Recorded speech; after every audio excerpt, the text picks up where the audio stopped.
കാലത്ത് തന്നെ നമുക്ക് ഹോട്ടലിലേക്ക് മാറാം. എന്തായാലും ഇന്നൊരു രാത്രി നമുക്ക് ഇവിടെ തങ്ങാം. അതല്ലാതെ വേറെ നിവൃത്തിയില്ല.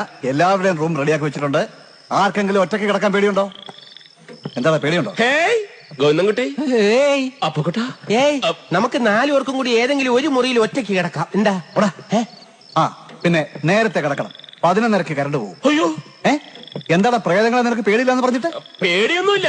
അവറ്റകളെ എനിക്ക് ഇഷ്ടമല്ല. പണ്ട് മുതലേ വൃത്തികെട്ട ജന്തുക്കൾ.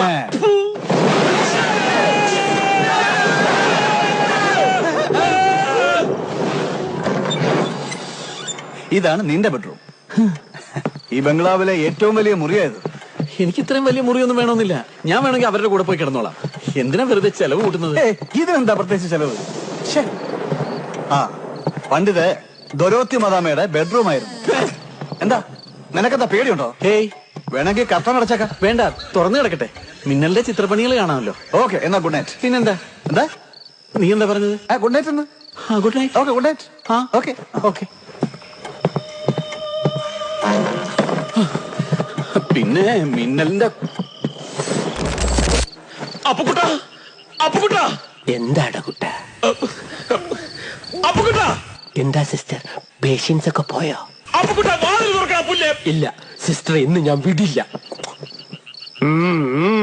ആട്ടോണ്ട് സിസ്റ്ററിന്റെ ഒരു പല്ല് ആടുന്നുണ്ട്. എടുക്കട്ടെ. അയ്യോ, ഇവൻ എന്താ തുറക്കാത്തത്? അപ്പുകുട്ടാ, തുറന്നിരിക്കുവായിരുന്നു. വൈഫ് പറഞ്ഞ എനിക്ക് പുല്ല. അപ്പുകുട്ടാ. അയ്യോ, അവള് വന്നു. സിസ്റ്റർ മേശയുടെ അടിയിലോട്ട് ഇരുന്നു.